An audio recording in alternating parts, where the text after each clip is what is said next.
What's going on, everybody? Welcome to another episode of Off Topic Podcast. Off Topic, where real life brings laughter, lessons, and uplifts. I'm Mario. I got Stovall with me today. Hey. Ronnie. Hey, peeps.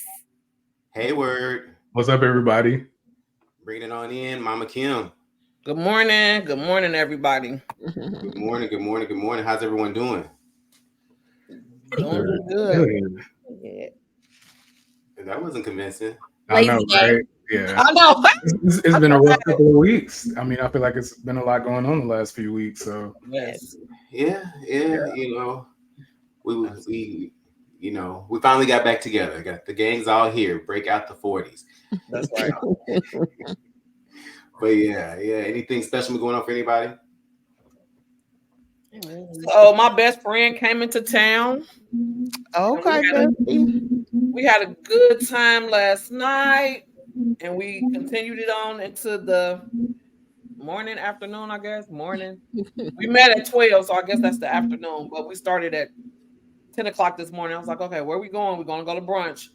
And I was like, I got to be recording at 3 o'clock. And not realizing it was actually really 2. So I probably should have been just drinking water. Time out. We go back and forth every time with Ronnie and Stovall. What time we meeting? And now it's you. It was me.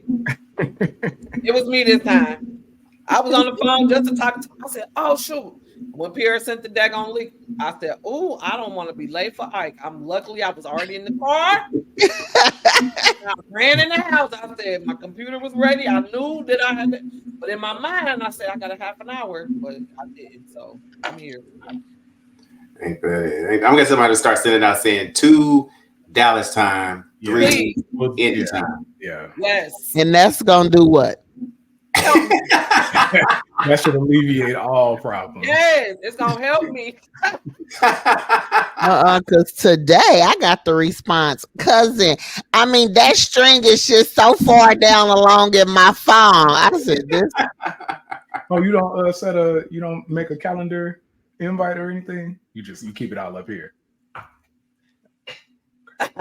Maybe that's what I'll start doing. Send out a calendar invite. That way you can put on your calendar for the correct. And apparently this ain't working. Up here ain't working clearly. So I gotta. Can you please add the calendar reminder where it says it will go off 10 minutes before we record? Because the calendar reminder does what? When you think that you have to convert the time. We just gonna take the knife and we just gonna keep. Okay. I just want to see about that last 20 minutes of sleep I just got today. Ooh. I see what's happening. What about you, Mario? What's going on with you? Oh, not a whole lot. Just living life, maintaining. Everything. We had a great time on Thursday. My head was killing me Friday morning. Actually, I heard you had a rough. I had a rough start to my day. Yeah, very much so. And I didn't even think I drank that much. Huh? You sound much better. Well, yeah, because I have been under the weather. Yes, I know. You was on the thick and shit in list. I have been on. I still got a little bit of a cough, but I'm pulling through. God is able. I'm pulling through. But was it COVID or not? Oh, I don't feel like it was, honestly, because not that I'm a doctor or anything like that, but I just I didn't feel like I had all the symptoms that go along with COVID. It felt more to me like a common cold. Just because you didn't have all the symptoms doesn't mean that. So I take it you didn't get tested? It doesn't sound like it. It didn't have to be no COVID. Pierre kept coming around here talking about he was feeling sick and talking about, I feel like this the COVID coming out of me. Everything he did, this the COVID coming out of me. I said, boy. Well, don't let me get a sore throat. You see, I'm up here like, if you didn't go get tested, right? And you around me without. I don't know what's the big deal about the COVID anymore. It's just like the flu. Not really. It is. I don't know where y'all been. It is. Well, I've never had it, so I don't know. They ain't giving you them 7 days no more. What's the days? 3 days and you carry your ass back to work. So I took advantage of 14, baby, because I was in the bed 14 days. I said, thank you, Jesus. I went to work with COVID, so yeah, they went away with the 14 days. I said, I'm coming to work. Y'all ain't gonna everybody gonna get it fooling with me. Oh God, another fucking spreader.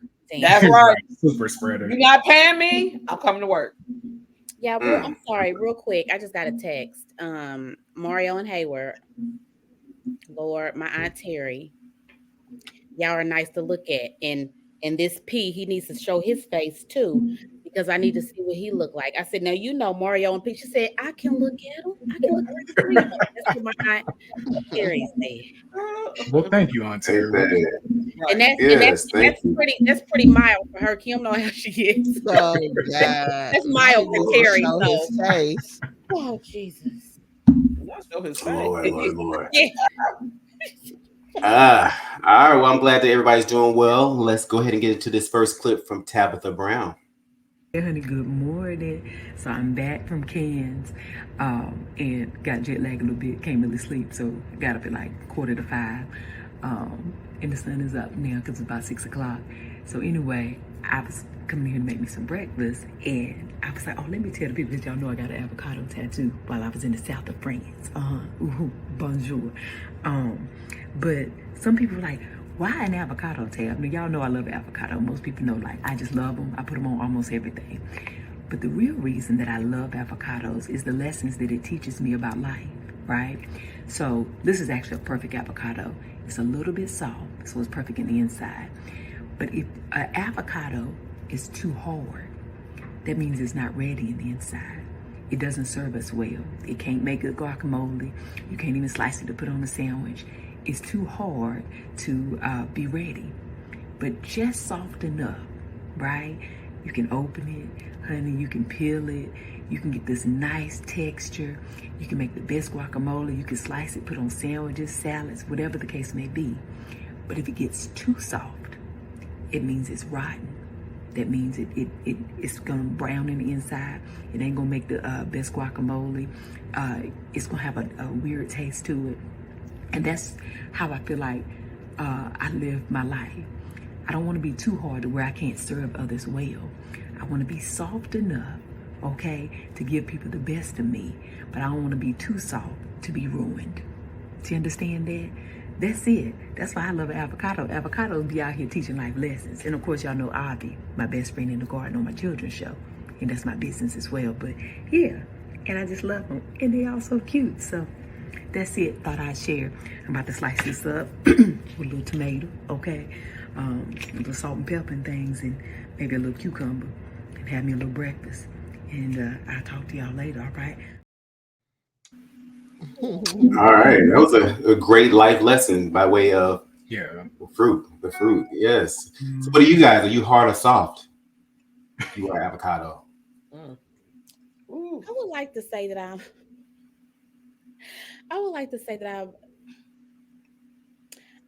I'm a mixture. Now, some people might be like, I really am. I'm a little bit of both. Okay. Yeah. And can you care to elaborate on that a little bit? I can be soft. I am soft in some ways. But I don't let too many people see that, because I don't want them to feel like they can play in my face a little bit, But also that being tough and being hard, I am absolutely that. But I kind of have to soften up on that a little bit, because that's not always the best thing, and I don't want to have that, I don't know, that I guess that stigma that I'm just, too tough or, don't have a heart or anything like that. So just, I think I have a pretty healthy balance depending on who I'm dealing with, I guess. There are some where you do have to show them that, have that hardness to you. But yeah. Okay. All right. Stovall, what are you? I think Go ahead, Hayward. Jump on in. Oh, no. Go ahead. So I was just gonna say I think I'm a mixture of both. I think I'm a hardy going into my older years, going into a softie. So what makes you a softie? It's kind of part of the situations, but definitely my grandson. I was about to say, outside of your grandson. I'm a softie for my new hires at work too. All right. Oh, okay. More of a softie and more of a union organizing type of mindset. So I seem to be on the softer side of things there. Look at God. Look at God. All right, Hayward, what about you? I think I'm a healthy balance of both. I feel like I'm hard when I need to be in the workplace. If you need to push back for certain things, stand up for yourself and all of those. I'm not going to let anyone run over me, even in personal, relationships as well. But also just having that balance of knowing when, like, I feel like I have a soft side. So I don't think that goes without saying, in my opinion. So yeah, I feel like it's a good balance overall. Okay, so everybody's balanced. Mama Kim. Ooh, baby, I don't even know why you brought this up because I'm. So I told you I was having a good weekend, but I had a half good weekend and half bad weekend. Only because if y'all know me, you know me. Getting feedback is one of the things I can take feedback when it's true. I don't like bad feedback or people that lie. So then that's where my hard side come out, and I'm like, are you really listening to what you just said? And then my soft side is the emotional side when I'm just like, I care about other people. And that's the part where it's like Kim said, you having that balance of caring about your new hires. Like we have a lot of new managers coming in. They slack me all the time. I had one new manager. He started on a Monday and didn't come to work on Tuesday. He had a whole panic attack because he said this was new for him. He just moved from Indiana to Texas. And I was like, if you ever need anybody to talk to, you can always talk to me. But then I piled that on myself. So that's that soft side of me. But the hard part is like, you don't even know what I do. So you just assume like, oh, you're not doing nothing. I'm like, ma'am, I'm gonna get her tomorrow. She just don't know it yet. But I'm gonna get her tomorrow. Like if you're gonna give me feedback, please give me honest feedback. Do not make up something because you just feel like you gotta have something to say. You don't know what I do. Oh, okay. Well, sound like it's gonna be a great Monday. Oh, my I God. had a weekend to think about it. Oh Lord, that's probably the worst part. She probably should have caught you when got you off the cuff. She should have. Ooh, my Lord. I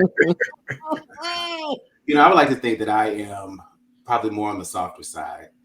I don't even say wouldn't even say I'm a mixture. I would just say probably I'm on the softer side, wanting to be on more on the hard side. But I think for me, I'm more on the softer side.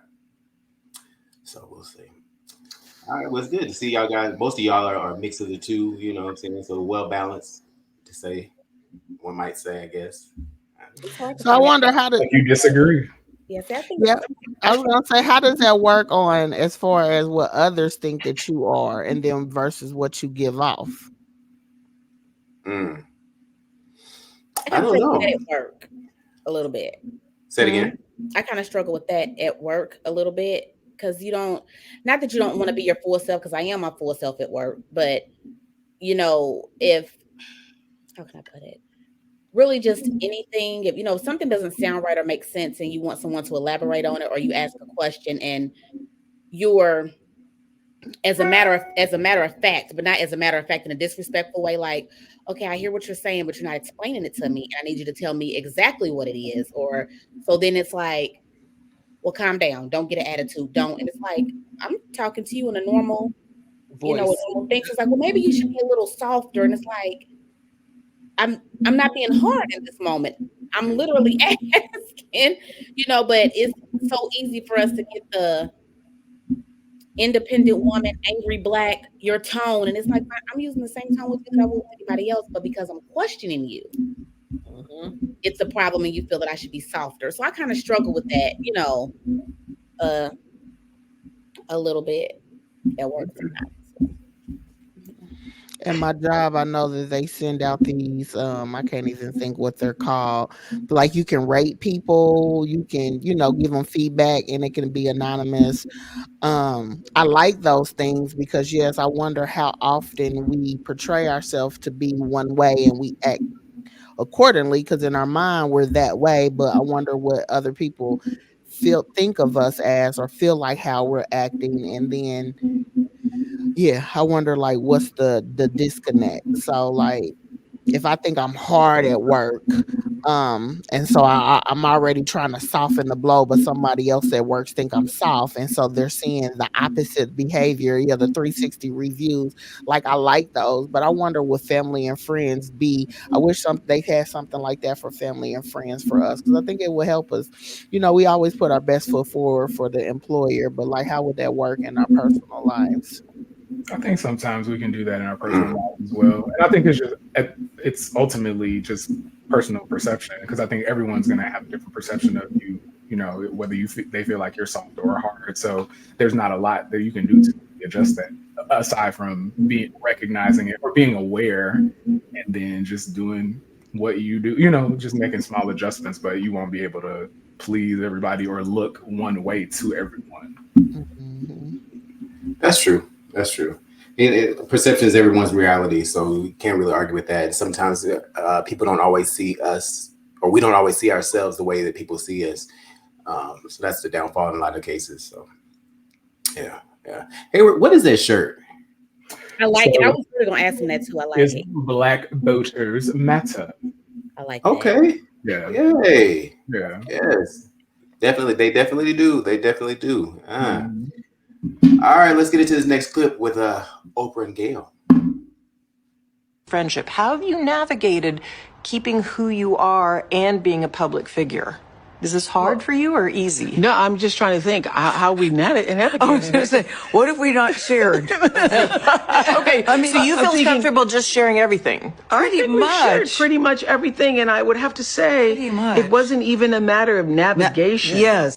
For years, people used to say we were gay or that we were, but and listen, we were up against that for forever. No, and people still say that. And I used to say to Oprah, you got to do a show on this, because it's hard enough for me to get a date on Saturday night with people thinking we're gay. Yeah. Because if we were gay, we would tell you. Because one of the things I started to think was maybe people aren't accustomed to seeing women with this kind of truth bond, meaning the reason why I think our friendship has worked is because Gayle is happier, not happy, but happier for me, for any kind of success or victory or challenge I get through, than I am for myself.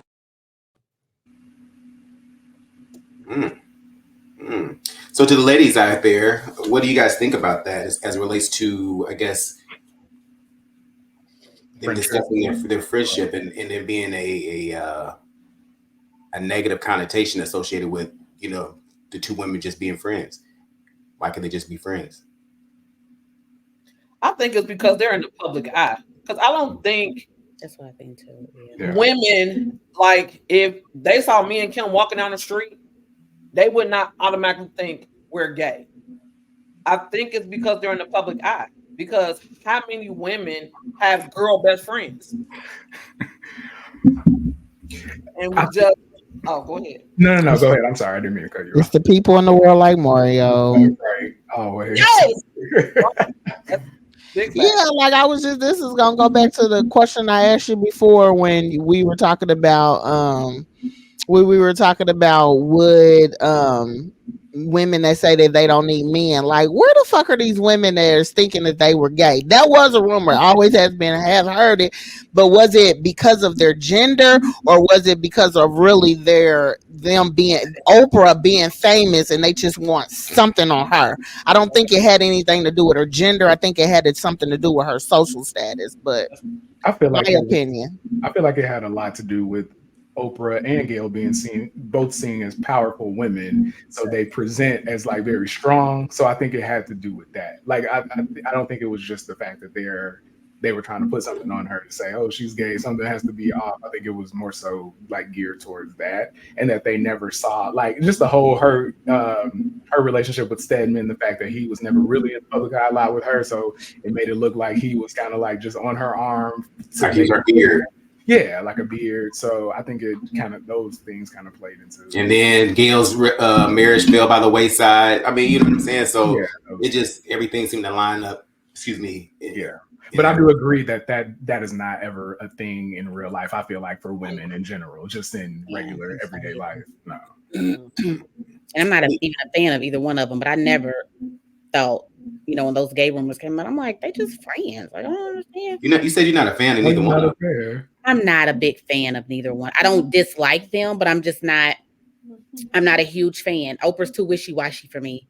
She's too she goes with the wind. 1 minute she likes this, the next. I mean, you could like different things, but 1 minute you talk about being a Christian, the next minute you read a book about Buddhists, now you're a Buddhist. She goes with the wind. Like, I need her to 100% stand on something. But and then kind of how she is with, I don't know, my Aunt Terry loves Oprah. If you talk about Oprah, she will fight you like I am about Beyonce. And I just never, I'm like, it's something, I can't put my finger on it with her. It's something. I don't know what it is, but I've just never been oh my God, it's Oprah. I'm like, it's nice she did that. That's sweet. Okay. It's good, but I just never been a fan. Okay. Well, I happen to be a big fan of Oprah, not quite as big a fan of hers as I am Beyonce. However, I guess I could see your point though, as far as her being wishy-washy, but I don't know if I would call it wishy-washy or would I just call it evolution? Through reading and gaining knowledge, you might switch your opinion or switch your beliefs and stuff like that. So, and I think she does stand firm in a lot of things. I'm not saying. I mean, she was definitely standing firm in that Me Too movement. Yeah. Yeah. Okay. That too. Okay. Yeah. See, now who's wishing? I do get what you're saying. No. When I say yeah, I'm like, yeah, with that, but I'm like, my thing with the Me Too, I mean, she was standing firm in that, but I'm like, you're the same. You had so much to say about Michael Jackson and Bill Cosby, but you never said anything about Harvey. So it was a whole bunch with that. Like, if we're going to be like this, Oprah, let's beat across the board. And really, I didn't have a whole problem with Gayle until the Kobe thing. Because I'm like, this man died. Whatever things came against him, he beat it. They didn't find him guilty of anything. So I just don't think, wow, that's like, okay, for instance, say they said that you raped somebody, Mario. And Kim's your best friend. She passes away. I'm doing an interview on you and I say, or no, you pass away, I'm sorry. And I'm doing an interview with Kim and I say, yeah, but he had allegations of rape and stuff like this. You just died. Why are you even, why am I bringing that up to you here? This ain't, those charges, and she kept trying to phone in on it. So I had a problem with that too. I agree that was probably in poor taste in the time. However, though, I mean, unfortunately, though, when you are in the public eye, the negative and the good follow you. And so, and that becomes part of your legacy. So, poor taste in her bringing it up at that moment. Yes. That's not at that moment. It is part of his legacy. At that moment. Yeah, I'm with Cuz on this one. Oprah or Gayle, they haven't really made much of an impact on my life, so they're just not on my radar. Oh, okay. Well, we won't be late with this anyway, since y'all some haters. But anyway, all right, let's get into the meat of this with our final clip. Kamala. Hello. Hi. Hey there. Oh, hi. You're both together. Oh, it's good to hear you both. I can't have this phone call without saying to my girl Kamala, I am proud of you. This is going to be historic. We called to say Michelle and I couldn't be prouder to endorse you and to do everything we can to get you through this election and into the Oval Office. Oh, my goodness. Michelle, Brock, this means so much to me. I'm looking forward to doing this with the two of you, Doug and I both, and getting out there, being on the road. But most of all, I just want to tell you the words you have spoken and the friendship that you have given over all these years mean more than I can express. So thank you both. It means so much. And we're going to have some fun with this too, aren't we?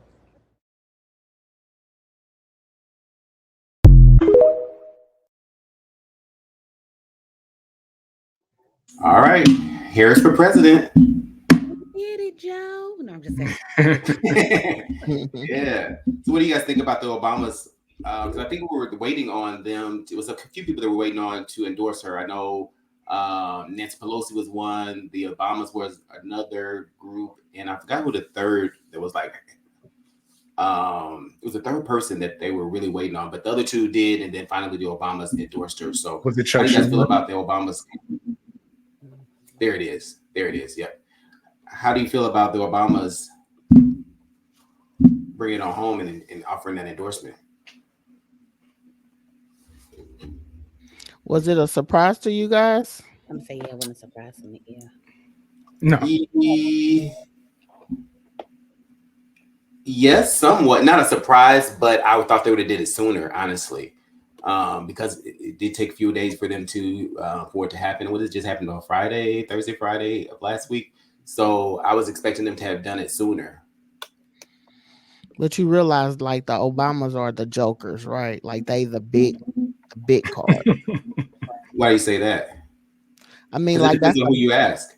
That's a big play. Like, politically, that's a big play. So no, I wouldn't have thought that they would have been like. I don't think that they were going to play their big hand first.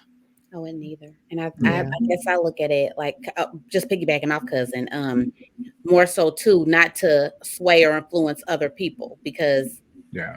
you know, like they the trump card. They're the trump card. So we're gonna kind of hold off not to sway other people or try to get other people to, you know, oh, they're doing it, so let me go in and do it. Let me show that even without us, she didn't raise so much money on her own from these calls and all this stuff. So now I'm gonna go ahead. I never questioned if they were, and I know that that was something, and I think they knew too that was something that Trump's administration was going to use because that is something that they use. Now, granted, they got to switch their whole shit up because they they was banking on saying Biden's old. Now they got to switch the whole game up.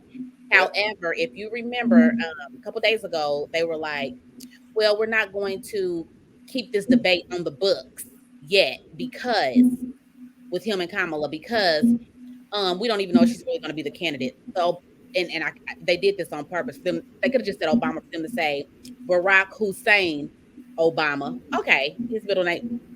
Okay, but they haven't even endorsed yet, so this could just be a whatever play.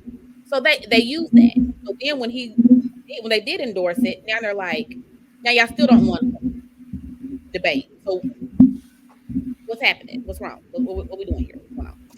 Well, I figured that they was going to endorse her. I never questioned that.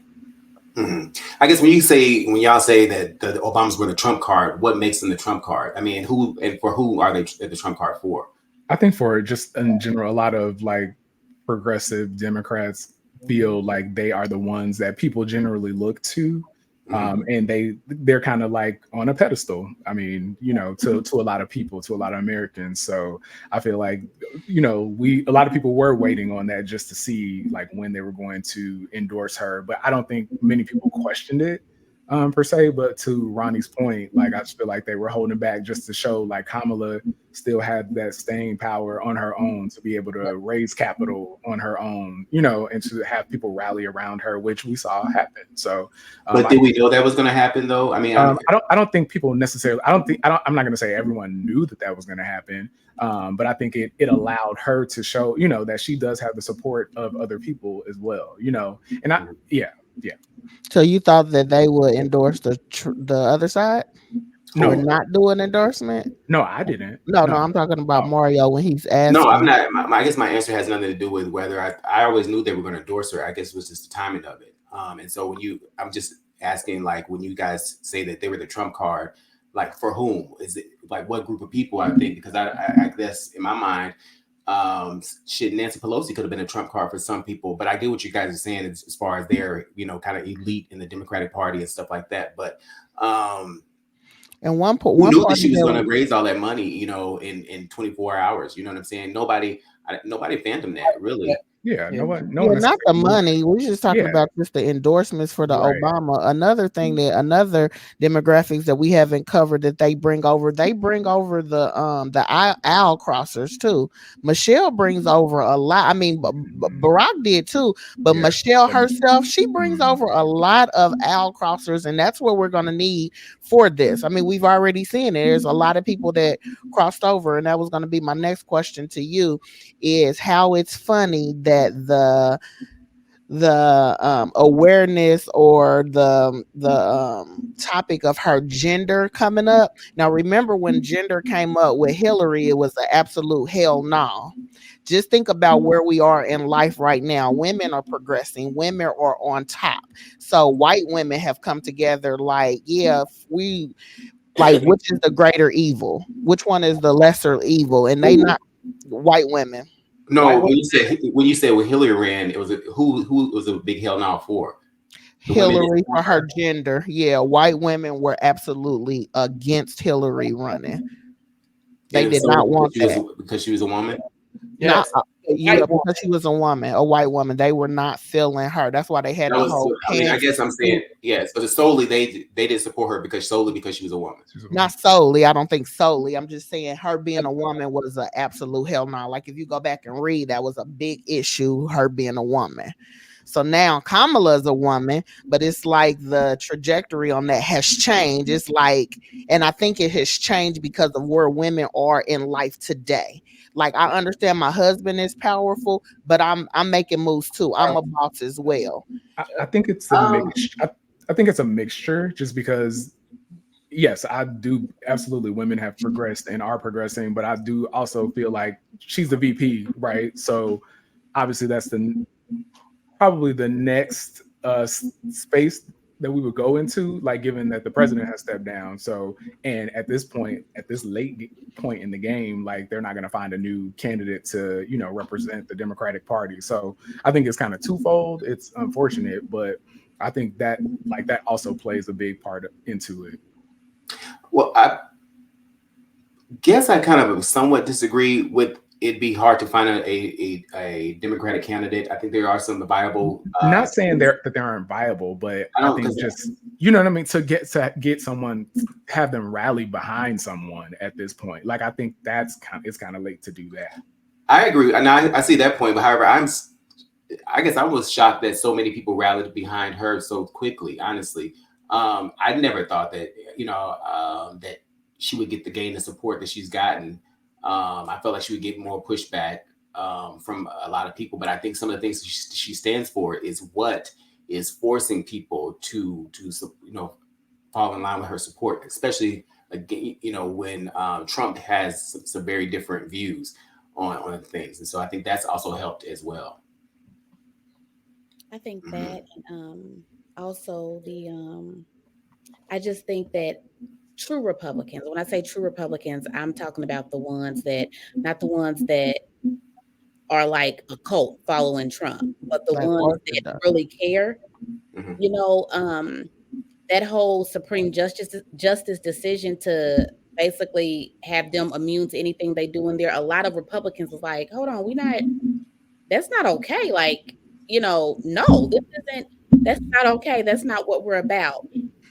So I feel like too that he's putting his foot in his mouth, honestly, on some things. But yeah, I don't know. I'm trying to figure out a way to say something else. I'm trying to get it out. So go ahead. So how do you guys feel about Biden stepping down, or not stepping down, or I guess better way to say is not running for a second term? I think I'm in agreement. I think it was a good decision. I agree as well. Yeah, it's time for the regime of older white men, like just in politics, to kind of shift. And like they said, it's very like this situation that we're in right now is very reminiscent of 2008 when Barack was running, just because people were kind of tired and frustrated of everything that had been going on under George W. Bush. So it's like we get this potentially fresh start and just a fresh look on different ideas. Now, granted, like you said, everyone's not going to agree with all of her policies or the way that she's doing everything, but it's definitely a step in the right direction, as opposed to going under the way that Trump is trying to like move things. So I think helping people, or like having the conversation of understanding like the full, or getting the full scope of why it is important to at least hear her out, to understand like going this other way is not gonna end well for everybody. And I think the more quickly people can see that, the better it will be. But I think that obviously that's the challenge right now. So hopefully we can try to get that done. So you don't think that Joe would have been able to be able to do it? I don't think he would have been able to articulately do it, and just with the passion, because I just feel like he's older and he's tired, like, and like just in the like the physical sense. So, and to be honest, like we don't know if he would have made it through another 4-year term. We don't know if he'll make it, just whatever. Like I just think that's a lot of stress on an older person. So I just think it's better to kind of, and not to say that he didn't have good ideas as well, but just to have someone help follow them out, or I think that just seeing a figurehead who's like younger and a little bit more vibrant is also helpful, just in the grand scheme of things.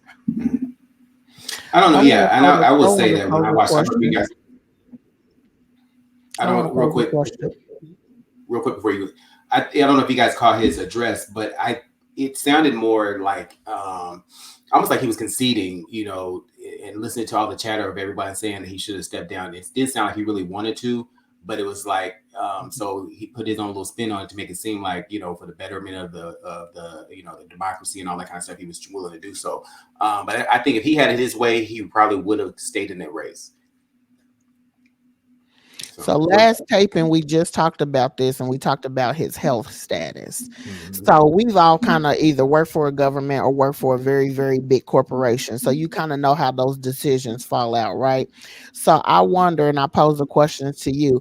I wonder, was there some type of health?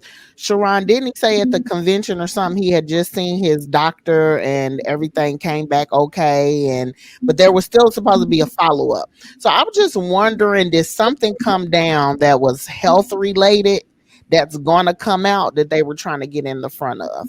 Because COVID, because after that he got COVID and he had got sick, and he had said something about it on TV, let him know that it was COVID. That's what I thought it was. Yeah, and see, I don't know, but I'm just wondering, did something come down? Just because I'm thinking about how for us it'll be our global leadership, right? Like big decisions like this, they've already thought about plan B if something didn't work with plan A, right? And then they roll it out. Like when you're so big or have such big decisions like that, they just don't make a decision. So for him to step down, it was like, I don't think that was a surprise. I think like, if this doesn't work out, we're going to have to do this. So I just really wonder what was in the background or what was brewing that they were trying to get in front of.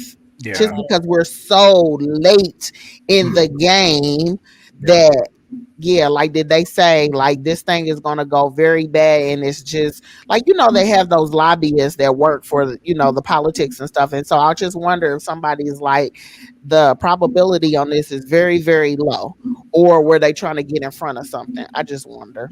And that's probably that's what it is. Like, okay, after this last one where I don't know, that one debate where it was like, okay, we came back and the doctor said everything was okay, it was just the stutter and stuff, but then after that, when he got COVID, it's like, okay, it was probably like, we can't get him nothing else to say about you being old and not ready. So we gotta, yeah. I just wonder because that it's just too late. Yeah, it's too late. It was like, to me, it just seemed like they were holding off on something, waiting on something, and then it wasn't gonna be what they needed, and so they were like, we gotta go now, or it's gonna be too late, or the other side is absolutely gonna get this election. And those donors wasn't gonna get. They was holding that money. Remember I said because they had they were holding. I guess you should look at the ripple effect. That's what I'm saying. Just think about your businesses and the companies that you work for. When it's a major change, that shit don't just come out overnight. Later on, after you hear the change, you hear about, you start to put two and two together about those different meetings and shit. Like this was too major. Yeah. This was too much of a big decision for it just to be on the whim. We know it wasn't on the fly. That was definitely coordinated.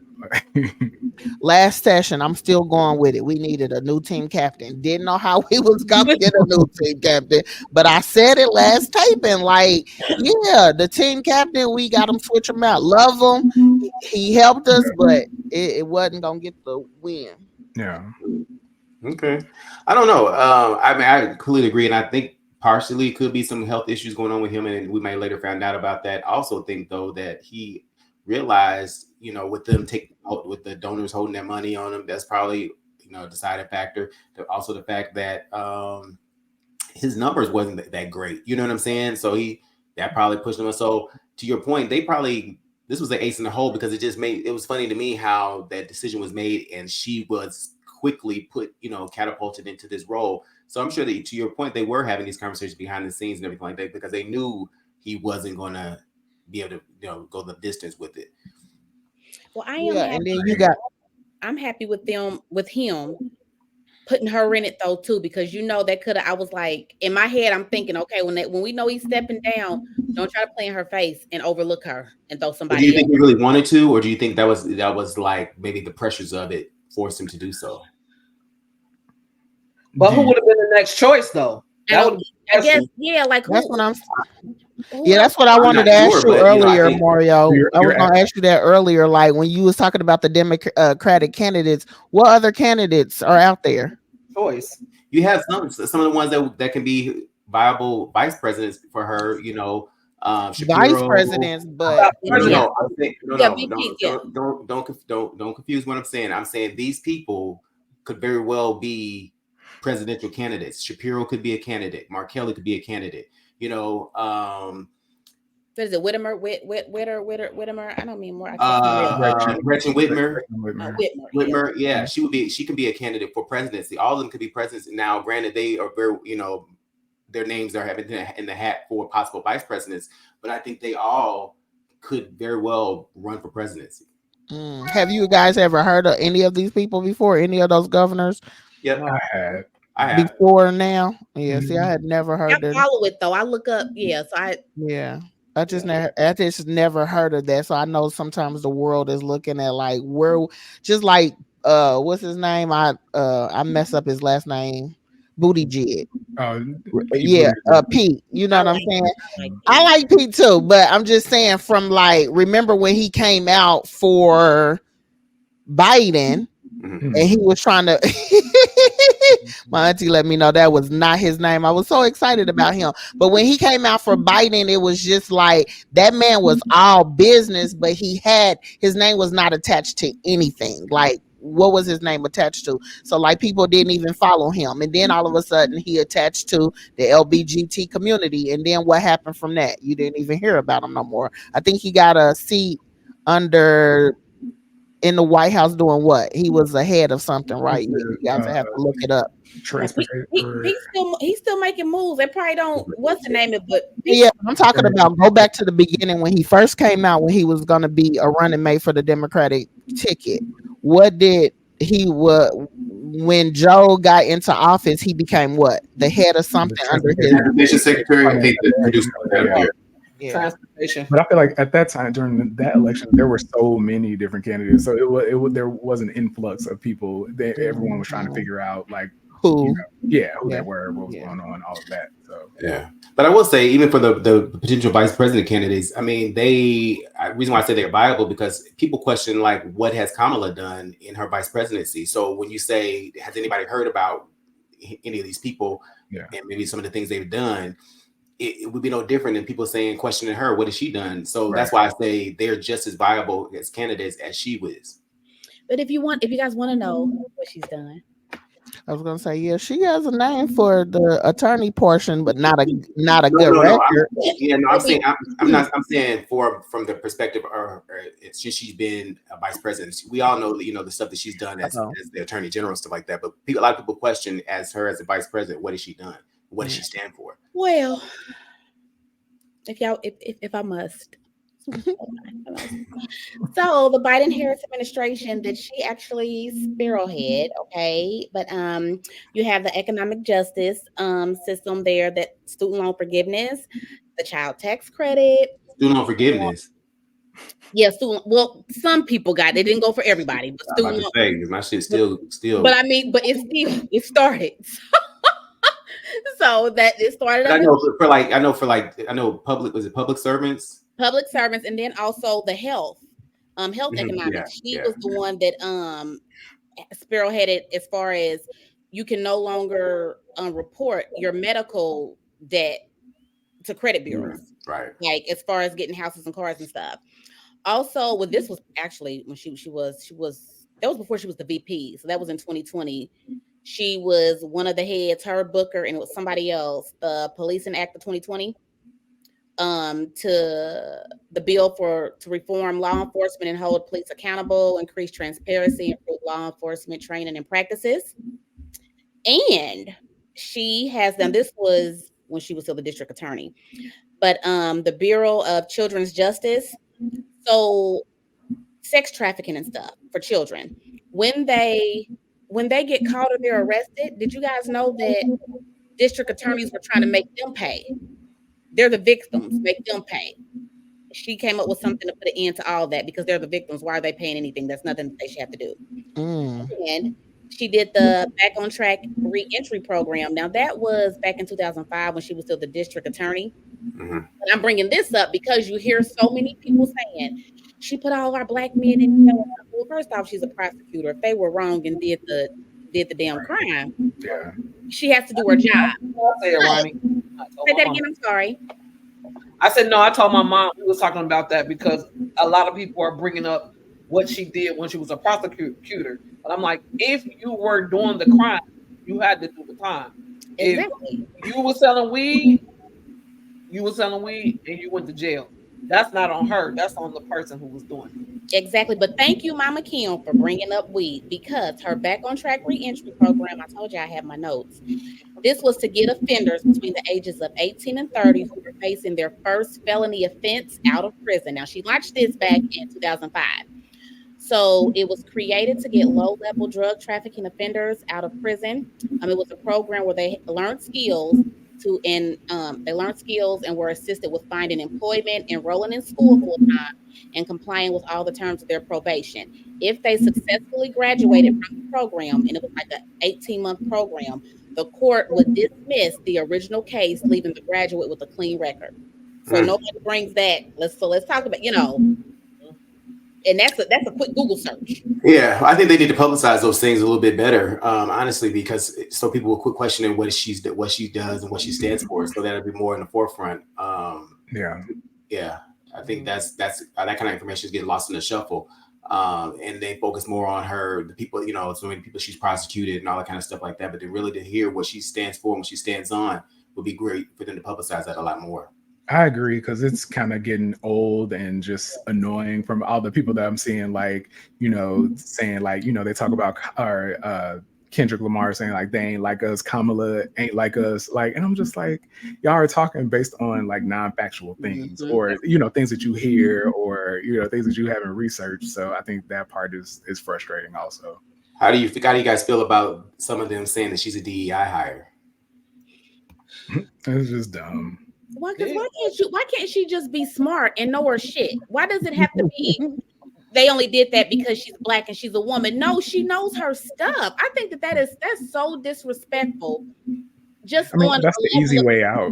Yeah, forget her even being a black woman, just a woman in general. So she can't be smart and know her stuff. That's the same as they say that DEI stuff as far as women doctors or even just getting into certain schools. Like, well, you can't get you shouldn't be able to go to Yale just because you're black. Do you know that that's only, they did that whole affirmative action thing only so that you would have to look at our applications? We still have to be 18,000 times better. We still have to pass tests and stuff to get in there. We didn't just get in there because we black. That doesn't even make sense. You still have to follow shit and have a certain GPA and stuff. Like, make that make sense. That's dumb. I'm sorry, y'all. That gets me so worked. That gets No, me. go ahead, get worked up. So I'm gonna ask the big question: do you think that the Harris administration is enough to beat Trump in this election, Mario? Do I think so? If she keeps the momentum that she has right now, yes. But I think because of some of the things that I think she would definitely be able to sway the women vote, especially with the reproductive rights, not just abortion, but just reproductive rights in general. I think that is close to home for not just Black women, but also white women as well, especially when we talk about IVF and all that kind of stuff. So those are stuff like that will be help to sway the woman vote. I think that her talking to, when she's talking about the middle class, because right now it's considered to say we don't have a middle class. So her bringing that back would help sway those voters as well. So if she continues to talk the stuff that she's saying, I think that'll help her, and I think she can win and get that momentum. I think that this week, I don't necessarily think this week and that goings on of this week are a true indication of how things will play out for her. Honestly, I think that because I think a lot of people were so excited about just somebody fresh and new sitting in that seat, that gained a lot of momentum as well. Because people were so down on Joe saying, he needs to, sit down, this, and the third. So when I hate to say it this way, but I feel like anybody that came, if he sat down and they came after him, they would gain a lot more momentum because of the fact that people were so down on Joe and wanted him to sit down. So after this week, or let's say the next 2 weeks or so like that, after they pass, and she still continues to thrive, I think that she has a strong chance to win it. Because if you think about it, the Republicans, Donald Trump, all he built his whole campaign against was to battle Joe Biden. And so, and I think now, him, a lot of them saying that she's a DEI hire and attacking her. JD Vance saying, comparing, saying she's a child, childless cat lady and stuff like that. Those it's all personal attacks. And I think what she's going to have in her benefit is that she will come with what she stands for with policy and not so much attacking the person. She will come to the table with everything that she's wanting to do, policy, because that's what we're really voting for is policy, not the person. We're voting for policy.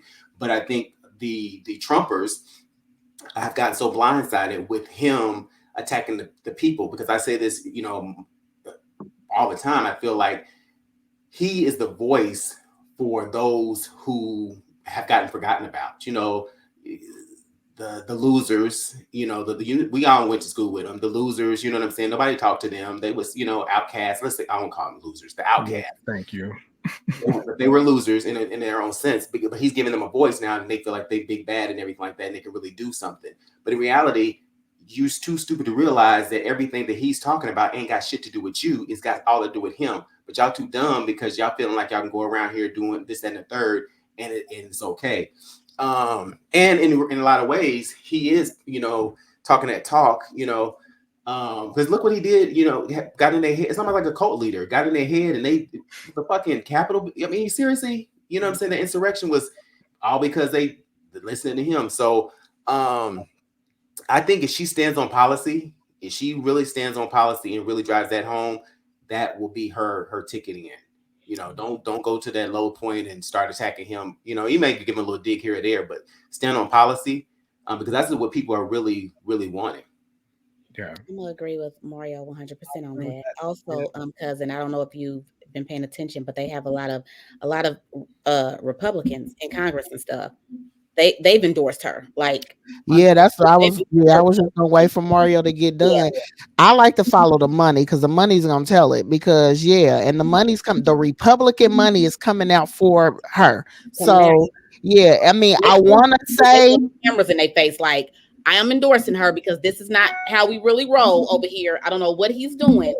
They're 100% on it, and once they do that, she wants that split screen for a debate. Trump don't want the split screen. She's like, no, let's split screen and get it out here. So that's something else, Mario. I think that because with facts, the split screen, Like when they you can see both of them when they're doing the debates. When they're doing the debates, he don't want. doesn't Yeah, want- she a lawyer, so that's going. Yeah. That's what he's afraid of. He doesn't. He would want to get the gonna be a 0-0. That's gonna be. Yeah, it's just the money. Cuz do you know who Elon? What's Elon doing? Musk. Yeah, where is he at? What he has done was stop his $45 million a month that he was giving to the Trump campaign. He stopped. I heard that he's not doing that. I know, so that's why. That's hence my whole question to you. What is he doing? His sales dropped.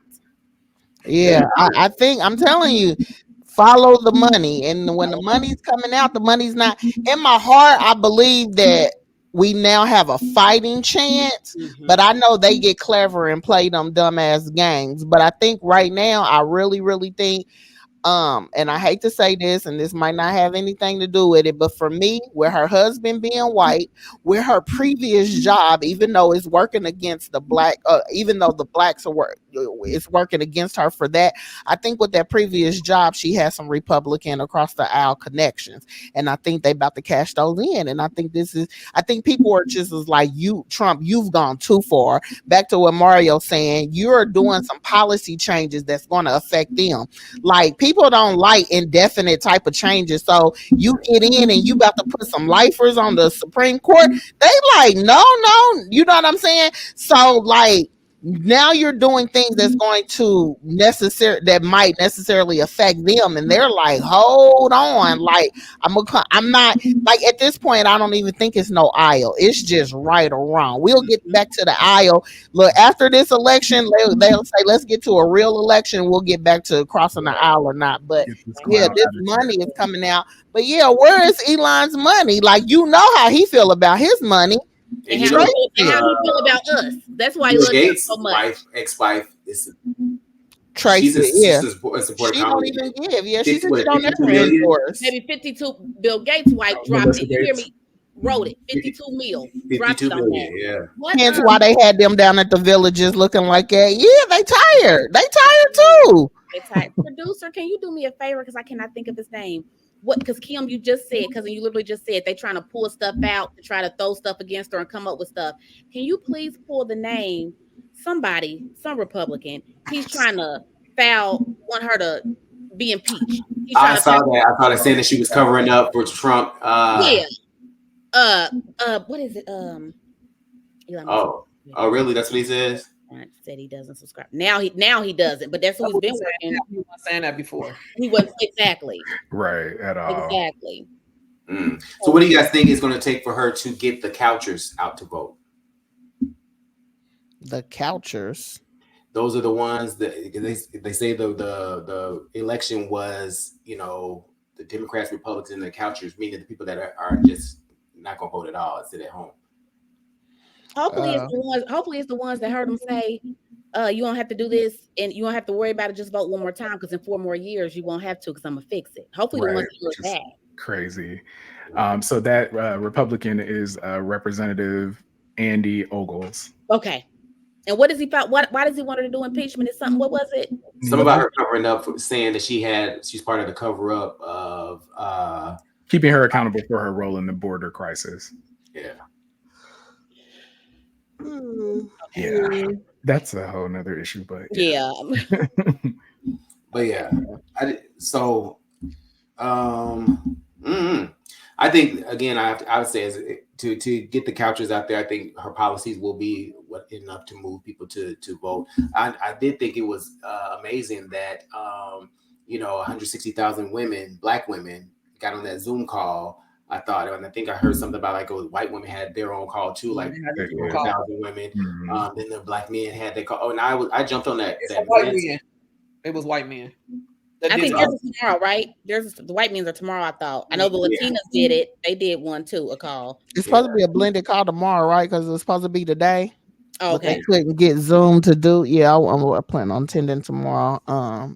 I think I jumped on the Black men's call, and what I thought was good and what was interesting to me, one of my takeaways was the fact that so many men had personal stories to tell about how she's touched their life and how she's impacted their life. And I think that kind of stuff is what's going to get people to the polls as well, is her personal connection.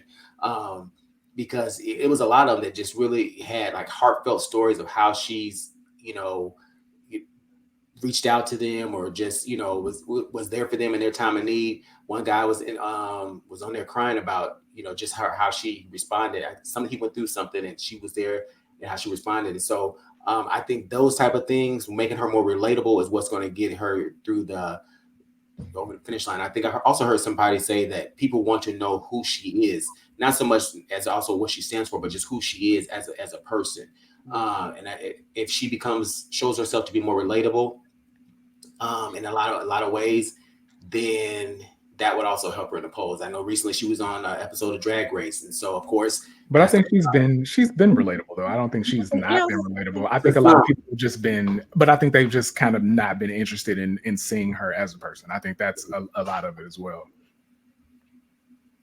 And that very well could be true, I think, but I think sometimes people want more. And I think right now, because of what we went through with, not what we went through, but because of things that happened with Joe Biden, it's people are wanting more, craving more, just to sway them, to get them to the polls to vote. I think that what pisses me off though is the young Black community, some of these kids out here following up. I think I said this before, following up behind some of these entertainers and letting them sway their vote to vote for Trump, when in reality, why would you vote for him? He has nothing. He's doing nothing for you. When I was leaving Vegas, Biden was flying and landing, and so that delayed everything. So they shut down the tarmac so he can get off the plane and all that kind of stuff. And so there was this one, he probably had about 23, 24 years old, Black dude, watching everything go on. He's talking about, I wish this old man would get out, heard him get out this plane. I don't even like him anyway. They tried to kill Trump. And I'm like, you dumb fuck, you know what I'm saying? You stupid as hell to be out here supporting him vocally like that. You know what I'm saying? And you don't even know what the fuck you talking about, as it relates to anything. I think some people think it sounds cool. Trump came out with them damn tennis shoes, of course, appealing to some of the Black community because what we like, tennis shoes and things. You know what I'm saying? So he's baiting us, and y'all too fucking stupid to realize what he's doing. You know what I'm saying? Yeah, but it just goes back to ignorance all around in terms of policy, government, and all of that. Because most people, or I won't say most people, but there are a lot of people who don't have any idea of how government works. So they, unfortunately, yeah. That's crazy. I do have a question for you guys though. I'm throwing this out here because I just want to see your interpretation on it. Because after I saw the video and then I was reading comments, some people's, that's not what he meant. That means because he can only do 2 terms. So that means we can't vote for him again after that. But if someone says vote one more time, and then you won't have to ever vote again because I'm going to fix it, does that sound like somebody saying this will be my last term? No. And you can vote for somebody else, or does that sound like it won't be nobody else after me? You're gonna be changing the rules. He's gonna try to change the law, legislation, right, like the way that he always does. Yeah. I just wanted to make sure that I'm correct, and this is just going back to a point Mario said with the whole cult thing. If it's right in front of their face, they don't care. They just want him, and maybe because they got hate and stuff in them too. I don't know, or because they hate a certain race. I don't know, but it's like even he's a Christian, and he believes in God, and we need to go back to biblical this and biblical that. And then he said in their face, what did he say? I want the Christians to vote. I'm not a Christian, but you Christians get out there and vote. He didn't mean it that way. I don't know how. What way could you possibly mean it? But we knew he wasn't Christian when he said 2 Corinthians those years ago. Like, what is that? So I'm like, bless their heart. There's some that you just can't. Yeah. So you guys really believe the assassination attempt was real? It was. Well, the FBI said that whatever. The FBI came back and said it was. Remember, the FBI said something. They came and was like, he didn't get shot. Then he talked about him so bad on Twitter that then they came back and said, well, it did hit his ear. If an AK hits your ear it would have blew it off. It was the glass. That's what I told my mom. I'm like, it shot the plexiglass and it cut his ear. He didn't get shot. Yeah. I didn't know if it shot the plexiglass or if he had one of them little things that have a movie set. And then he did this real quick and it was popped out. Because I don't know. I'm just gonna be honest. Because it was a fragment of plastic that cut his ear. That's it. Do y'all remember a couple years ago when they heard fireworks at one of them little things he was at, and they rushed him off stage and he was scared, didn't stop or nothing. He was shuffling right along with them. Right. But you, AK goes off, and you just duck. and you right. And then you tell him to stop so you can raise your fist. And people in the audience was yelling at somebody on the roof, and everybody ignored it. Right. Like, let's stop. Right. And then the doctor came out and said when they brought him in, he didn't even get stitches. So now Trump trying to sue that man for saying he shouldn't have let his medical information go. They have to do that with Biden or any other president. They're supposed to tell us what happened. I would just say, like, when was the last time the FBI protocol wasn't followed? Absolutely. I mean, it's just like I can't get into that. It's so much stuff. Sometimes of these videos I look at, hell, they look real. We got so much stuff, so many resources and tools that can change shit. In today's world, I can't speak to what's real anymore. But what I can do is go to policies and procedures, right? When was the last time that a security policy or procedure was not followed? If somebody can tell us that. Yeah. Not saying that it couldn't have been, this could be the time and this could go down in history. I just find it very weird if it is for the person that it was for the shenanigans and the timing that it is, it just comes across funny. Don't know if it's real or not.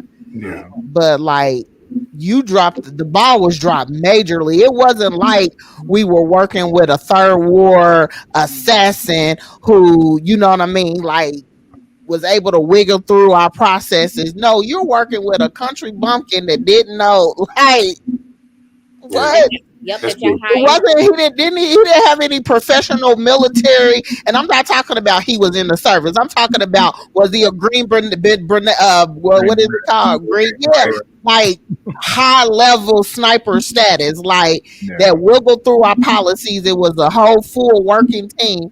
When was the last time that a security procedure was not followed?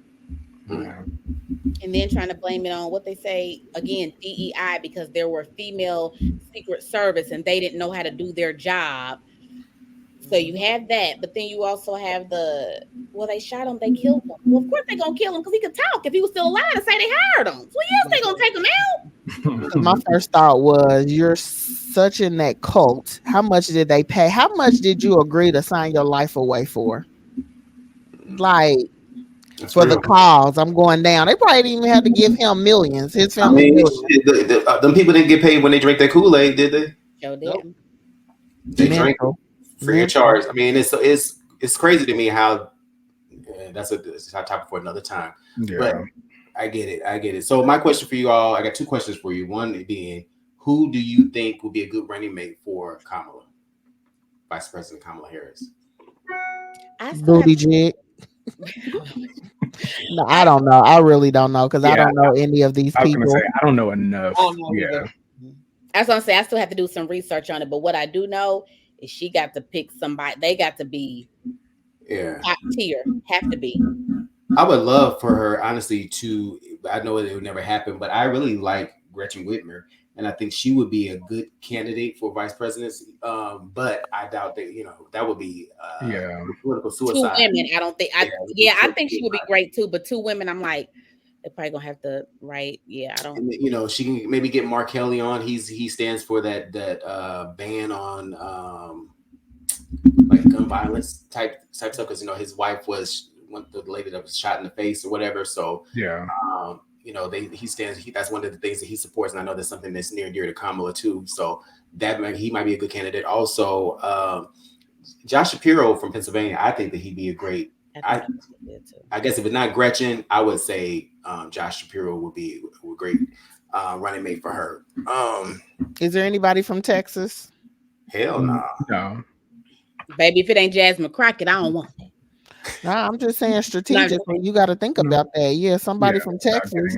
If nobody don't know what the other previous people did, somebody from Texas, that would be a good candidate to cross it over. Texas is very powerful. I mean, it runs the United States. Yeah, that is true. And I So- don't disagree with It you. would take a lot to turn it blue, though. Yeah, Texas these is people very- down here, they are.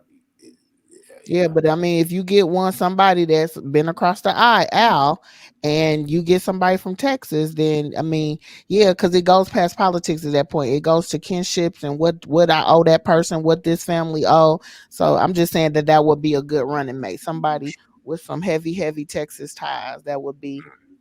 Yeah, I don't dispute what you're saying. I'm curious to find out who that would be down here, because they are very red. And the governor, is very, he got them by the chokehold. But we'll see. So let's go around the room real quick. Stovall, do you think that Kamala can win this, and what do you think it would take for her to win? My spirit and excitement right now says that I feel like she can put up a good fight. If we can kind of keep this momentum, as you called it, going with everybody being so public. But knowing how elections work, there's something gonna come up at the 5th hour where it's gonna be a power struggle. And like right now, I don't think people got to show their hand. I don't think people got to say, I'm going to do this, but I really don't. I think at the 5th hour, that's going to come up, like the very powerful people, the ones that we don't know their names, they're waiting. And it's just like, if she can get her money, it's going to be with the money. I figure if these bigger wigs can come up with the Gates, his wife, her giving that money is definitely, that's why I asked, what is Elon doing? Because that's going to be, it's just going to be the money. But yeah, I feel like right now I'm excited. Me, myself, I don't think she's a strong candidate, but I mean, it's the candidate we have. So I would go with it and say, yes, but something is just, I don't know if it's a trigger or if it's just being careful with these elections that I feel like I can't see nothing or believe nothing until it happens. That's fair. Real quick, and I meant to mention this earlier, when they're trying to bring up like her past and stuff like that.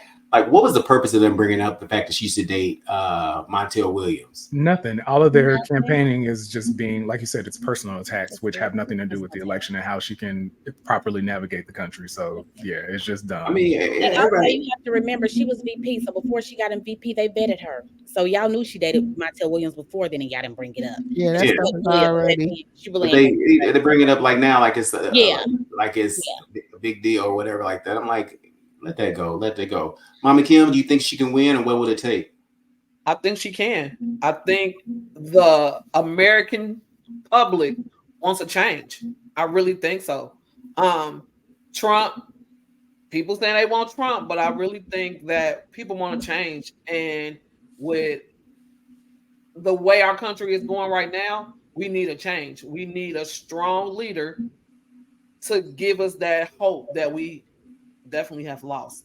And if Trump get back in, I better get my hands ready to go pick some cotton, because that's what's gonna happen. Because he really is trying to change a lot of the minorities' rights, period. So if he get in, it's not gonna be good, but it is what it is. Because I'll be moving to Jamaica. Just saying, y'all. A lot of people are moving. Yeah, it's just gonna be kind of. I'm telling you, Texas and Florida. We gotta. What are y'all on? We gotta watch them. That's gonna tell the story. That's true. True. Yeah. Ronnie, what you say? I think she has a chance. I guess, and the money's a big deal. I do get that, but all money ain't good money, because Elon showed us who he was. So I really don't even want him to contribute or endorse her. I just don't, because we know how you feel about us. We know what you really think. So all money's not good money. I more so believe that she can win, more so based on, even if you're Republican, there's a lot of people who really care about this democracy, who are, when I say old Republicans, they're in the Bush and the like John McCain, like those kind of Republicans. It's like they know that Supreme Court justice ruling was wrong. They know that this man wanting to get in and never let you guys vote again is wrong. They know that him trying to get some of them to change votes to make it seem like he really won when he didn't. You got to think about it. Yeah, we can say that where the money goes matter. When it was Trump and Biden, Trump had more endorsements than Biden did, but people knew how he was. Biden got in. So I think just staying true to the Constitution and really caring about, as far as not completely just blowing a democracy off the map, that stuff matters. Like they're seeing that this is wrong. It's got to lost its damn mind. Like we can't. That's not okay. We got grandchildren and stuff. That's not right. Now you do have the ones that are about him that are like, they're cult like that. They care about the money because I'm rich. I only pay 1% taxes. I want them to keep paying most of my taxes and I don't pay none. So I'm gonna vote for them just so we can keep that. They don't care. So I think she has a chance. Real quick before you go, Hayward, one thing that P had showed me earlier today was JD Vance made some comment about that people that made over $100,000 without kids should pay more taxes than people that make over $100,000 with kids. That way. He's really driving that home about I guess childless families and stuff like that. He's really, for some reason, I don't know what that is. I know I heard when I was watching The View and they were talking about something he said about the childless cat ladies and stuff like that. You're making a blanket statement like that without really understanding why people don't have kids. Some people may not choose to have kids. Others may not be able to have kids, but you gonna throw that in people's face like that. Right. You shouldn't be punished for not having them. If you don't have them, you don't have them. Yeah.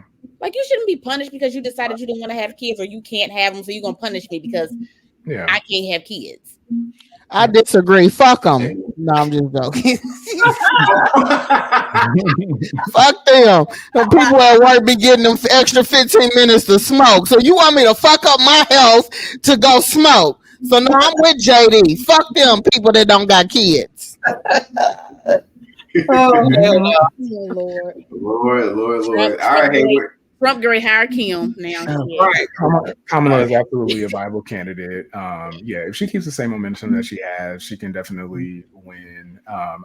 If she keeps with, like getting out there, like just doing that whole grassroots movement and just like speaking to the people, just being relatable to the people, just getting that one-on-one time where she can, and just stick to the policies, like you all said. Like I think that's a great thing. Like, and I think she, it's definitely possible. And I don't think that it's not possible.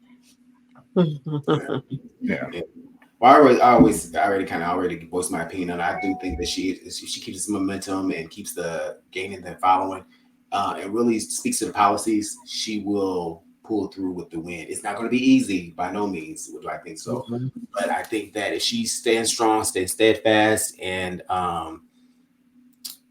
sticks to the policies, she will win people over, because especially I think she'll gain the woman vote. I think she'll be able to move people to get off the couch and actually go out there and vote.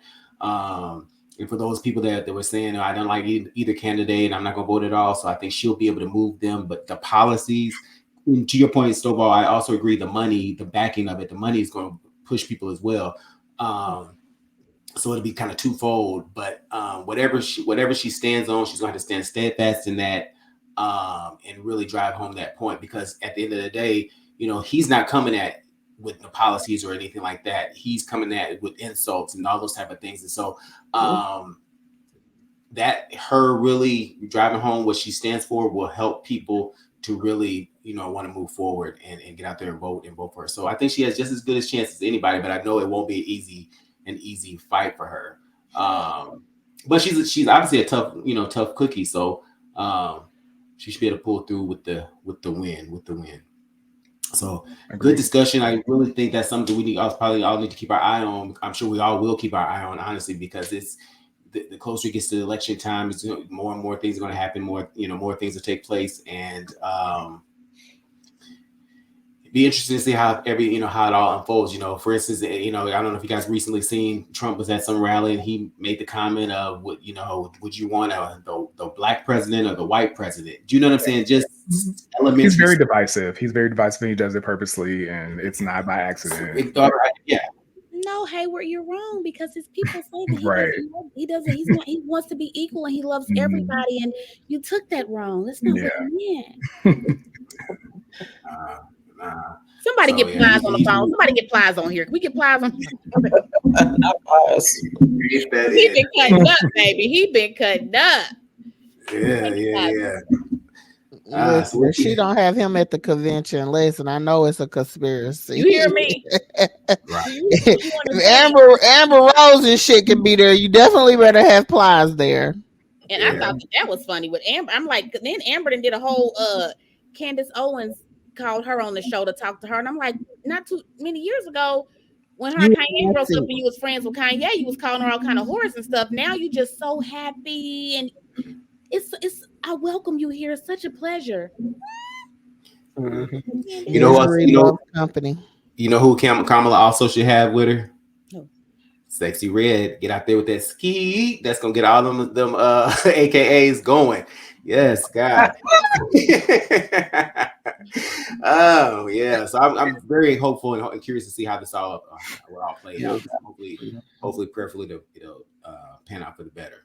So Taylor Swift's done a thing. I'm sorry, Maria, I know you're gonna go real quick. Taylor Swift has done she created for her Swifties, because you know she's touring, a QR code that when you scan it, if you're not registered to vote, you can register to vote right there, and you could donate to Kamala. I said, I heard Beyonce couldn't be having Swifties to skate.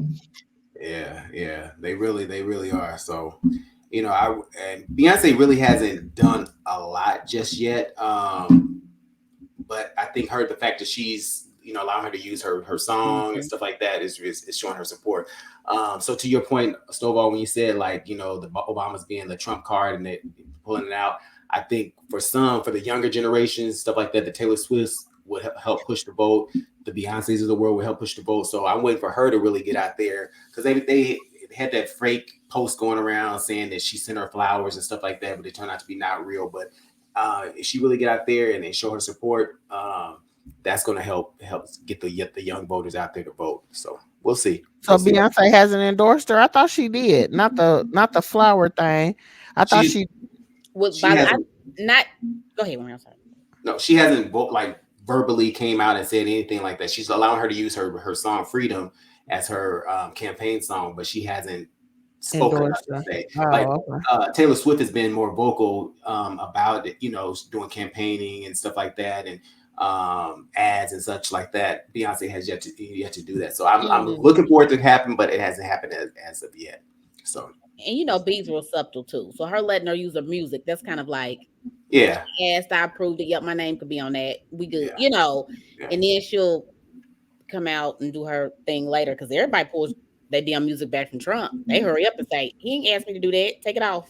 That's true. That's true. All right, Ronnie, you want to take us out with the uplift this week? I do. I have two. The first one, well, actually I had three, but Mario, that first one I sent you goes better with when we record again. Okay, but I do have two for this one. The first one, if they don't give you a seat at the table, bring a folding chair. That's Shirley Chisholm. Oh, that's a good one. So pull up your own seat. Pull up your own seat. The next one is, in recognizing the humanity of our fellow beings, we pay ourselves the highest tribute. That's Thurgood Marshall. I really like the Shirley Chisholm one. I do too. That kind of goes along with this election type stuff going on too. If they don't give you a seat at the table, bring your folding chair. Yeah, that's a good one. Yeah, definitely. They had my boy Franklin in a folding chair on Charlie Brown Thanksgiving. Oh yeah, I'm bringing that back up because I was mad. Not the Franklin. He get some black friends too, because he's the only one there. My God today. All right, thank you guys for another great episode. Please remember to like, subscribe, and share. You can find us at Off Topic Podcast on YouTube and Instagram.